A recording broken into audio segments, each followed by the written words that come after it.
O hino tá aí.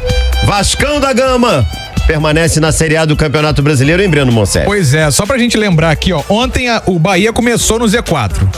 Aí o Bahia fez 1-0, logo de cara. O Vasco entrou. Aí o clima de São Januário baixou, né? Você tava lá, você sabe melhor do que ninguém. Aí depois veio o empate. E aí, quem tava entrando na zona de rebaixamento, quando avançou, foi o Santos.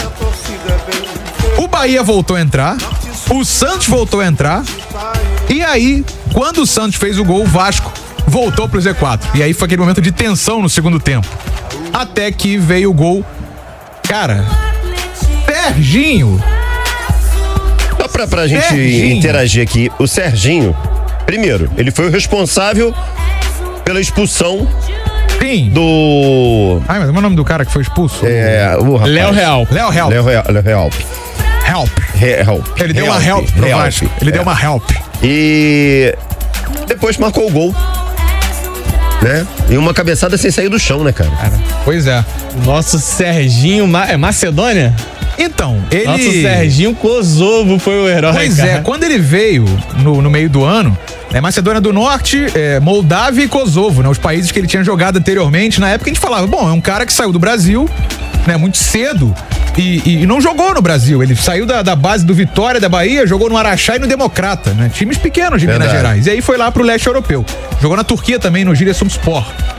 Mas enfim, foi o cara responsável por esse gol.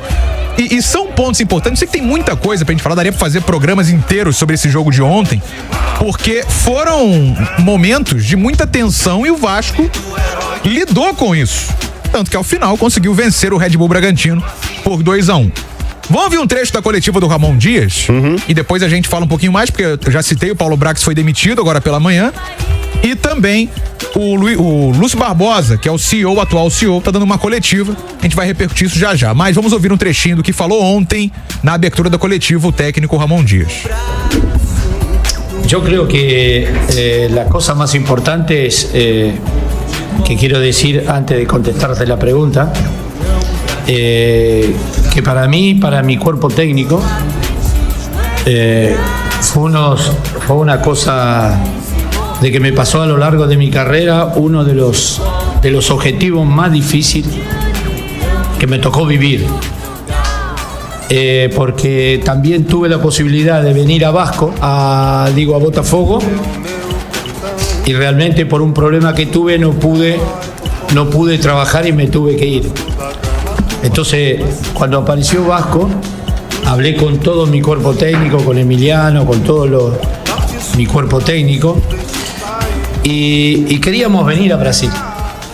Es la liga más importante del mundo, es una de las ligas más importantes del mundo, y era un desafío importante, muy difícil de hacerlo, y gracias al club por haberme recibido de la manera que me recibió, y también proponernos que Vasco no iba a bajar.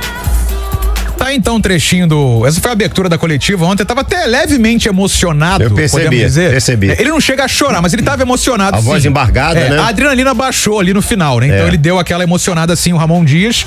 E isso que ele falou foi importante, porque eu lembro que quando ele veio, eu conversando com algumas pessoas, né? E aí eu recebi a seguinte mensagem: o sonho dele é trabalhar no Brasil.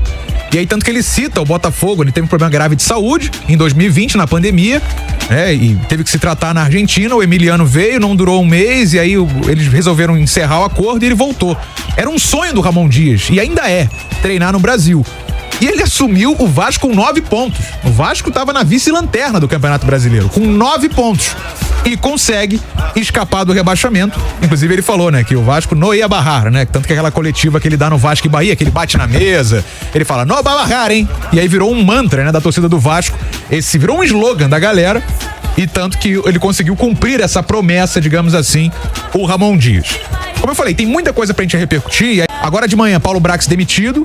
Já era algo que a gente até, né, não cravava de informação, mas era algo previsto e já era conversado anteriormente. Tanto que na época que o Luiz Melo foi demitido, o nome do Paulo Brax também foi cogitado para ser demitido naquela ocasião. Luiz Melo, que era o então CEO. Sim. E um nome surge com força: Alexandre Matos. Um cara que vocês citaram, por exemplo, a reconstrução do Palmeiras, e também anteriormente ele participou da reconstrução do Atlético Mineiro, Alexandre Matos, é um nome cotado. Já tinha sido cotado no início do ano, a gente vai lembrar disso. Na verdade, no final do ano passado, o nome do Alexandre Matos chegou a ser cotado junto com o do Rodrigo Caetano na época, para ser o diretor de futebol da Vasco SAF. Acabou que não entraram em acordo e veio o Paulo Brax. Só que o principal ponto que conta aí negativamente pro Paulo Brax é que ele teve o maior investimento da história do Vasco na primeira janela, 110 milhões de reais. Sim. Daqueles 180 que foram destinados pro clube pela 777. E o time não rendeu. Outro ponto foi a demora na demissão do Maurício Barbieri. O Barbieri, a gente lembra, ele é demitido depois da data FIFA de junho. A gente até falava, pô, se for pra demitir o Barbieri, que demita agora, né? Enfim, o Barbieri voltou, perdeu, teve aquela pancadaria em Vasco e Goiás. E ali, depois daquele jogo, ele é demitido. O Vasco fica praticamente um mês até acertar com o Ramon Dias. Erros considerados de planejamento. E o Lúcio Barbosa, que é o CEO da Vasco SAF, tá dando uma coletiva agora. Depois que eu terminar de falar, vou tentar dar uma ouvida aqui, ver se tem algo já de relevante, porque já o Vasco começa a preparação pro ano que vem agora. Ramon Dias fica, tá, gente? Ramon Dias tem contrato até o ano que vem com o Vasco. Então ele continua e vai participar do planejamento, pensando já na próxima temporada. Por hora é isso. Respira, calma, o Vasco ficou na Série A, termina na 15ª colocação e agora, de imediato, já inicia o planejamento para a próxima temporada. Meu parceiro Bruno Azevedo. Cara, pois é, iniciou o planejamento para a próxima temporada, é um planejamento que ele tem que ser para ontem, né? Porque tá todo mundo já na ativa, no mercado, enfim. Primeiro eu quero falar sobre a noite de ontem, porque foi motivo de comemoração para os vascaínos, de euforia. A gente estava falando sobre isso aqui, essa gangorra que foi ontem, Vasco, Bahia e Santos, cada hora 9 alternâncias. 9 alternâncias, né, durante a rodada. Entre as 3 equipes. Pois é. Então, assim, foi muito tenso para todos os vascaínos. E isso se refletiu no estádio. São Januário, naquela euforia e a galera ligada nos outros jogos. Aí daqui a pouco, por exemplo, o Bahia marcava um gol e o Vasco tava caindo, aquele silêncio sepulcral no estádio. Eu acho que tá na hora de virar essa página definitivamente, né, Gabriel? Sem sombra de dúvida. Não é esse tipo de emoção que o torcedor vascaíno merece, depois que dá certo, a gente guarda uma boa lembrança na torcida abraçando o clube. Mas não dá pro Vasco ficar passando por isso ano após ano. Não dá pra no ano o Vasco ter que depender de uma batalha em Itu pra subir de divisão, e não dá pra no outro o Vasco carregar esse drama até o final de um jogo para você não ter um rebaixamento confirmado na Série A. Eu destaco de positivo, claro, a torcida.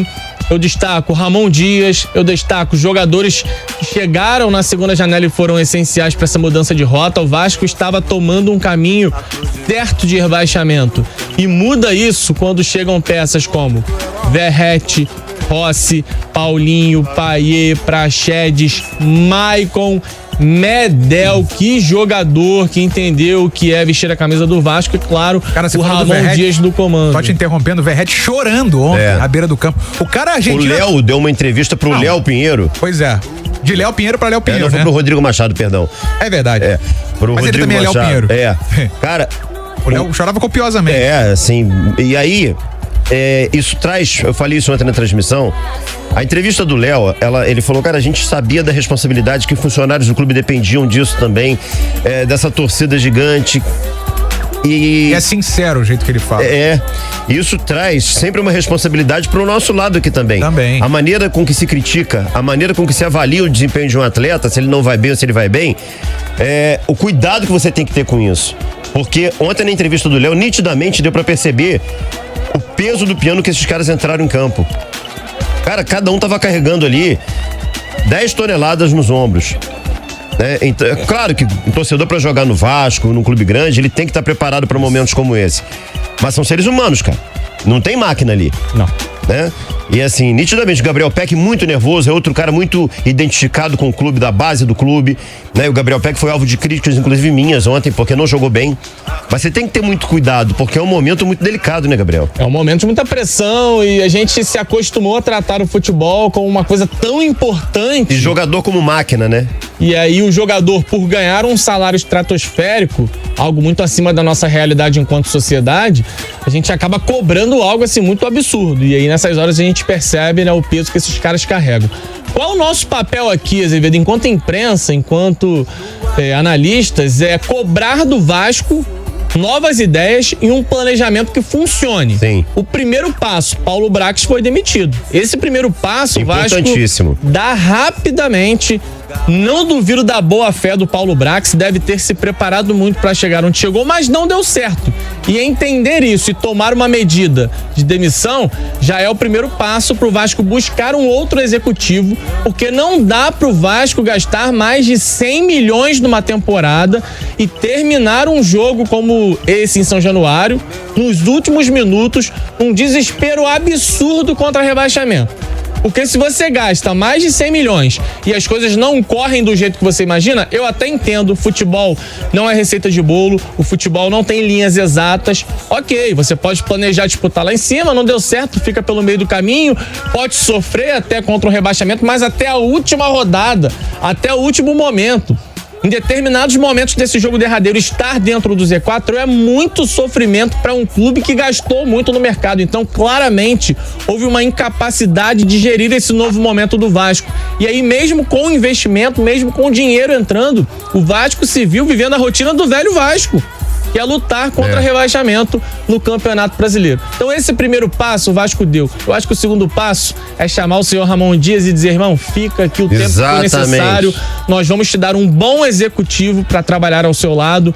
E o Ramon Dias, não vou dizer que tem que ter carta branca, mas precisa ter muita liberdade nesse planejamento, porque ele foi muito importante e o Ramon Dias incorporou muito o que é ser Vasco da Gama e demonstrou uma personalidade muito acima da média quando lançou o famoso Nová Barrar, porque tem que ter muita personalidade, Azevedo. Tem que ter muita personalidade, tem que se garantir muito. E o resultado ele entregou. O Vasco não foi rebaixado. Agora, vamos cobrar que o Vasco refaça seu planejamento. Já existe mais ou menos uma base para o ano que vem. E uma outra situação. O Vasco não se classificar para uma competição sul-americana é mais uma vez algo ruim. O Vasco não pode ter mais uma vez um calendário somente com Carioca, Copa do Brasil e Brasileiro. É uma pena. Mas já que isso aconteceu, o Vasco mais uma vez vai ter um calendário mais leve do que o das outras equipes. Enquanto as outras equipes estiverem envolvidas com Libertadores e Sul-Americana, o Vasco vai ter tempo de treinar, o Vasco vai ter tempo de ajustar suas falhas, de aparar suas arestas. Que o Vasco aproveite isso muito bem. Porque o Vasco teve essa vantagem em 2023. Sim. O Vasco não esteve envolvido em competição sul-americana e ainda assim o Vasco não conseguiu tirar proveito por conta do planejamento mal feito. No ano que vem, uma pena. Eu gostaria de ver o Vasco pelo menos numa sul-americana. É uma boa chance de título, levantar um troféu, voltar a ser campeão. Não deu, beleza, ficou na Série A. Que aproveite bem esse tempo que vai sobrar na comparação com outras equipes. Tente aproveitar essas brechas da próxima temporada para se colocar em vantagem. Enquanto os outros focarem em Libertadores, Sul-Americana, tenta adiantar a sua vida no Campeonato Brasileiro. Tenta não dar vexame na Copa do Brasil sendo eliminado por um ABC. Que o Vasco possa tirar proveito dessa situação. E que ano que vem venha uma tão sonhada vaga numa Libertadores de preferência. O Vasco mude sua realidade e passe a disputar a parte de cima da tabela. Bom, o Rafa Vasco tá aqui. Parabéns a todos da equipe. Que narração do jogo foi Gigante da Colina. Que narração no jogo do Gigante da Colina. Valeu, Rafa Vasco. O Bruno Cantarelli ontem realmente mandou muito bem, mais uma vez, né? O Silas Nunes tá por aqui dando boa tarde. O Resenha da Bola tá aqui, Azevedo, no Barramos. Tamo junto. Exatamente, né? E o homem avisou, o Ramon avisou. Ana Forte está por aqui também. O Silas está dizendo que está muito feliz com a permanência do Vasco. O Paulo Eduardo Lima, feliz da vida, que imagem linda, o Canto e o Azevedo. Abraços na hora do gol do Serginho. A gente realmente ficou bem feliz, bem emocionado, né? O Paulo Francisco, Vasco. Eu falei até nos momentos ruins que não caía. Foi emocionante ver a narração do Lango Lango. E você, Bruno, quase foi às lágrimas, emocionante. Cara, confesso realmente que tive que me segurar ali. Teve uma hora ali que o Bruno Azevedo quase viu a alma saindo do corpo. Irmão, na hora do gol, o Azevedo para assim, ó, fica parado. Olha que eu não assisti ao vivo aquela imagem, eu assisti logo depois. E ainda assim eu fiquei com medo do Bruno Azevedo desmaiar, mesmo sabendo que ele não tinha desmaiado. Eu achei que o replay eu tava aqui no estúdio com o Brandão, falei, Brandão, prepara aí, porque se o homem tá lá, tu assume aí o comentário, guerreiro. Cara, rapaz, vou te falar, me deu eu acho que me deu um pico de pressão, sei lá o que houve, Futebol tem disso, né, Azevedo? Quantos anos assistindo inúmeras equipes do Vasco e de outros clubes aí que você cobriu, e ainda assim dá pra viver uma noite como aquela de ontem, com emoções novas. E não foi a primeira noite, aliás, ontem à noite acabou tendo um final feliz, né? Já participei de jogos que decretaram o rebaixamento do Vasco como repórter em campo, lá em Joinville, aquele jogo fatídico em Joinville que acabou decretando o rebaixamento contra o Atlético Paranaense, né? Que teve aquela pancadaria depois, enfim, mas é sempre muito ruim, né? Você vê um rebaixamento e ontem, felizmente, o Vasco escapou dessa. Que é Vitor Rocha do Caxambi. Eu avisei, Gabriel Farias, que o nosso Vascão não iria cair, pra minha alegria e pra alegria do Vascaíno Bruno Azevedo aí, que ontem eu tive a certeza que é Vascão também. E você, Vascaíno frouxo, que no momento mais difícil preferiu abandonar pra dar uma de isentão, você não será bem-vindo ano que vem. Vai mudar de time, vai assistir Super Pop, só deixa o Vasco em paz, porque de covarde o Vasco não precisa. Valeu, irmão, tá dado o recado. O que o Vitor tem contra a Luciana Gimenez, cara? O que ele tem contra o Super Pop? Melhor ficar quieto. O Rafael Joia, exatamente. O Maicon, destaque na zaga do Vasco. Como esse cara saiu tão mal do Santos, eu fiquei com o pé atrás, mas foi uma grata surpresa. O Maicon realmente, ontem ele começou mal o jogo demais. Começou muito mal e depois se achou, né? Maicon e Medel, essa dupla aí fica marcada na memória como essencial pro Vasco ter escapado do rebaixamento. Lá no início, quando o Maicon veio, eu admitia, olha, realmente o Maicon não tá num bom momento da carreira, mas pelo menos a experiência pode ajudar, e que bom que foi assim, né? A experiência do Maicon realmente fez a diferença. O Eduardo Freitas, Azevedo, me emocionei realmente com a narração de ontem com você e o Canta, muito felizes, parabéns pelo maravilhoso trabalho, obrigado, irmão. O Jorge Gomes, o Vasco foi o primeiro time da Série A a se reforçar para 2024, quando anunciou a demissão do Paulo Brax. Cara, eu vou concordar com você. Vou concordar. Era uma medida emergencial. Que trabalho mal feito, né? O Vasco precisava de um novo profissional nessa função. Que bom que a medida foi adotada rapidamente, né? Sem perder tempo. O Wagner Viana tá por aqui também, o Gabriel Duarte tá por aqui. O Flamengo não pode ficar sem esses 6 pontos, parabéns Vasco. É essa zoação que a gente precisa, né, cara? Todo mundo na primeira divisão, né? É isso que a gente quer do futebol carioca. Campeonato repleto de clássicos. E todo mundo na parte, né, na primeira divisão. De preferência com todo mundo na parte de cima, né? Independente do final, né? O final foi decepcionante pra Botafogo, pra Flamengo. Mas com todo mundo na parte de cima disputando o objetivo nobre, né? Exatamente.